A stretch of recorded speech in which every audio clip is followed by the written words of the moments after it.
Ya, selamat pagi semuanya. Dalam suasana tahun baru, saya mengucapkan selamat tahun baru untuk semuanya ya.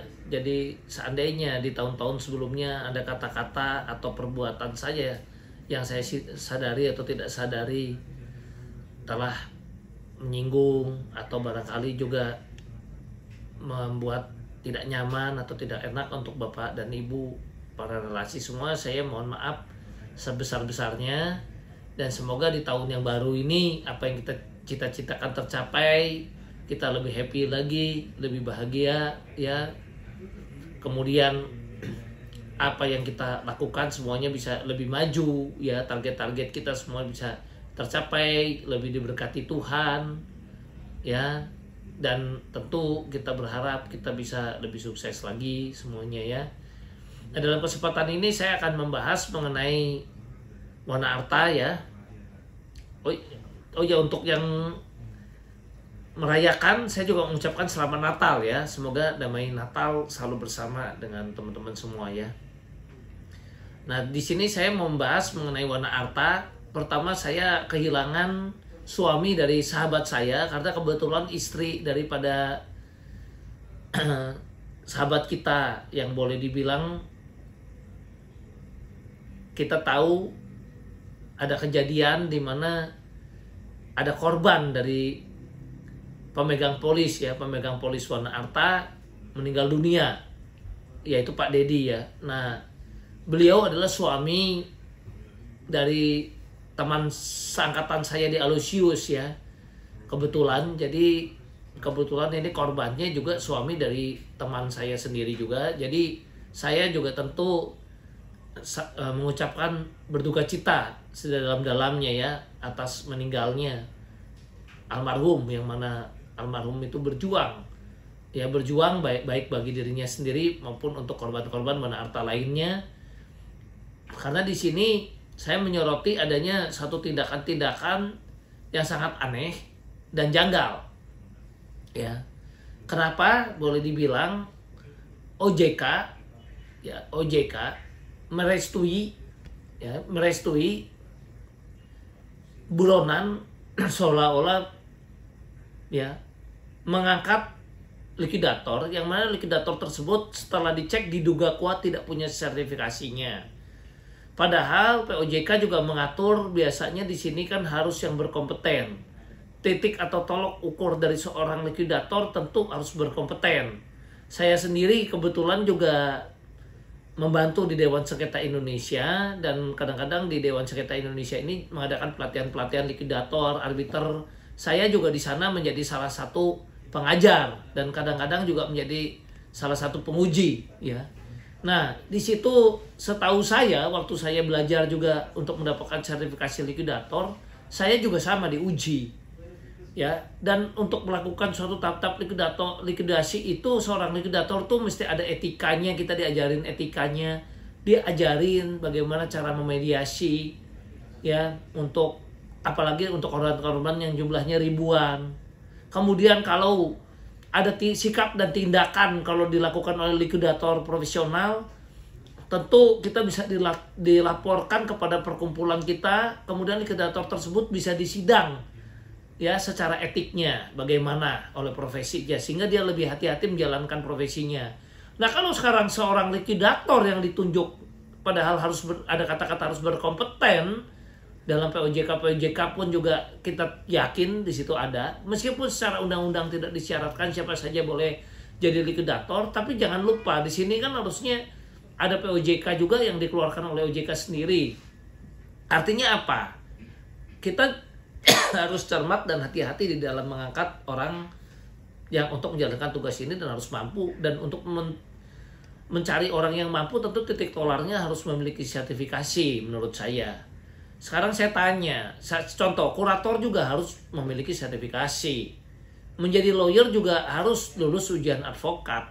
Bagaimana mungkin orang yang tidak lulus dan diduga kuat tidak punya sertifikasinya diangkat menjadi tim likuidator, yang mana pada akhirnya mungkin diduga kuat dia tidak tahu caranya bermediasi menghadapi kelompok-kelompok masyarakat yang banyak.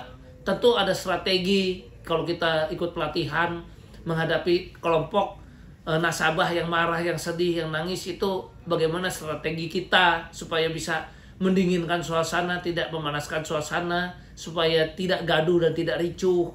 Itu ada strategi-strateginya, kita belajar. Makanya ada mata kuliahnya, mediasi, ya, bagaimana cara memediasi di likuidasi itu ada. Saya sendiri juga membawakan materi tersebut ya. Nah, jadi disinilah yang saya sayangkan ya. Nah, kemudian akhirnya karena diduga kuat likuidator tidak berkompeten sampai jatuh korban. Nah, karena korban ini salah satu pemicunya memang dia mungkin terlalu marah, emosi, sedih ya, dalam tekanan yang luar biasa karena uangnya nggak kembali juga padahal itu sangat dibutuhkan. Pada akhirnya meninggal. Nah, ini sangat prihatin ya, makanya saya betul-betul turut berduka cita dan sangat kehilangan atas meninggalnya suami dari sahabat kita ya. Nah, jadi sekarang saya tanya, bagaimana dengan tanggung jawab OJK, tanggung jawab juga dengan likuidatornya sendiri setelah jatuhnya korban ya. Nah, ini menurut saya juga akibat adanya dugaan-dugaan penegakan hukum menjadi tebang pilih. Kenapa saya bilang penegakan hukum menjadi dugaan tebang pilih? Saya tanya, kenapa di kasus Jiwasraya tidak ada pencabutan izin usaha CIU? Padahal dalam undang-undang harusnya dilakukan hal yang sama. Malah seolah ada bantuan lah untuk Jiwasraya itu ya. Sehingga sampai sekarang juga masih aman-aman saja perusahaan tersebut. Nah, yang sejenis nih antara Kresna dengan Wana Arta, kenapa pada saat hampir bersamaan mereka dua perusahaannya gagal bayar, yang Kresna lebih dulu dikenakan sanksi PKU dan langsung PKU seluruhnya. Sementara yang Wana Arta belakangan dilakukan sanksi, PKU-nya masih PKU sebagian. Sementara dari Kresna, dari apapun ceritanya dia sudah melakukan pembayaran mencicil sampai dengan 1,4 triliun. Sementara Wana Arta diduga kuat sebagian kecil kalau toh ada pembayarannya dan sangat tidak sebanding dengan nilai 1,4 T tersebut. Tapi sama-sama dicabut izin usaha. Ya, padahal Kresna sebagian besar nasabah sudah setuju sol dan sangat mendukung untuk tidak dicabut izin usaha. Kenapa? Karena baik Wana Arta ataupun Kresna apabila dicabut izin usahanya itu seolah-olah OJK cuci tangan. Diduga kuat seperti itu. Kenapa? Bayangin, masa dicabut sudah nilai dana masuk dana nasabah 16 triliun atau 6,4 triliun ya, baru dicabut izin usahanya. Kalau mau cabut izin usaha harusnya fungsi pengawasan itu berjalan, di nilai 300 M pun udah harus mencabut ya, di nilai 500 M pun udah harus mencabut. Karena apa? OJK itu ada fungsi mengatur, ada fungsi mengawasi, ada fungsi melakukan perlindungan konsumen. Nah, kalau sekarang hanya mengatur aja tapi pengawasan dengan perlindungan konsumennya lemah, tidak seimbang, dan tidak dilihat dampaknya bahwa ini akan merugikan masyarakat luas, kenapa OJK bisa dengan mudahnya diduga mencabut aja, cabut izin usaha ya. Nah, kalau cabut izin usaha seperti ini kemudian akhirnya nasabah disuruh terima, silakan bagi aja aset yang ada di Wana Arta itu, dan nasabah itu cuma dapat nggak tahu cukup atau nggak untuk beli sendal jepit saja. Apakah ini tidak memprihatinkan? Sehingga diduga kuat terjadi kelalaian dan melanggar prinsip kehati-hatian juga daripada pejabat-pejabat OJK ini, baik yang terdahulu maupun yang sekarang, dalam menetapkannya, karena terjadinya tidak ada penegakan hukum yang seimbang.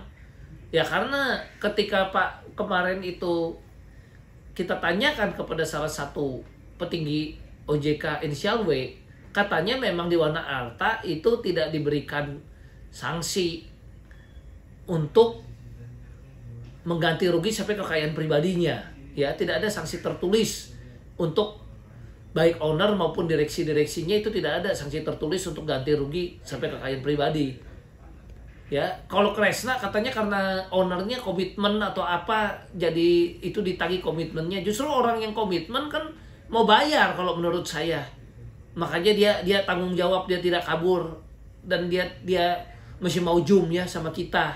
Lah, Evelyn dan kawan-kawan mana pernah jom sama kita. Lah, kalau itu masa malah tidak diberi sanksi tertulis? Kan lucu. Jadi sepertinya sengaja dibolak-balik gitu. Seperti sanksinya menurut saya diduga kuat aneh ini. jadi ada yang seperti diduga dianakmaskan, ada yang dianaktirikan. Ada apa ini dengan OJK? Ya, diduga kuat terjadi kesewenang-wenangan, sehingga menurut saya ada dugaan juga melanggar pasal 421 hukum pidana ya. Jadi ada kesewenang-wenangan di sini dengan ancaman maksimal 2 tahun 8 bulan. Kemudian mungkin juga ada dugaan para pejabatnya ini melakukan kelalaian atau perbuatan melawan hukum, melanggar pasal 1365 atau 1366, sehingga bisa jadi yang lalai ini pun melakukan pelanggaran juga secara pribadi ya, karena masa ada satu hukuman tebang pilih dan diduga kuat merugikan masyarakat banyak. Nah, ini kami mohon supaya pejabat-pejabat di sini juga meralat lah ya, meralat memperbaiki semuanya supaya tidak terjadi hal-hal yang merugikan, terutama cabut izin usahanya ini tolong diperhatikan. Seharusnya tidak dilakukan sanksi pencabutan izin usaha, tapi diawasi perusahaan itu sampai dengan direksi-direksinya. Kita juga disampaikan kalau ada yang tetap nggak mau bayar ya, kita juga akan cek ya, baik kepada Evelyn dan yang lain-lain. Jadi jangan sampai kalau di AJK diberikan sanksi sampai sanksi tertulis sampai kekayaan pribadi suruh tanggung jawab, sementara di Wana Arta tidak ada. Bahkan yang Kresna sekarang sudah disidang ya, sementara kalau di Wana Arta ini sampai sekarang belum ada sidangnya. Ya, nah ini yang saya sayangkan ya. Jadi kami mohon bantuan ya, marilah kita juga sama-sama barangkali kita harus memviralkan, viral no justice ya, supaya ada keadilan untuk kita semua, supaya terjadi suatu pemerataan.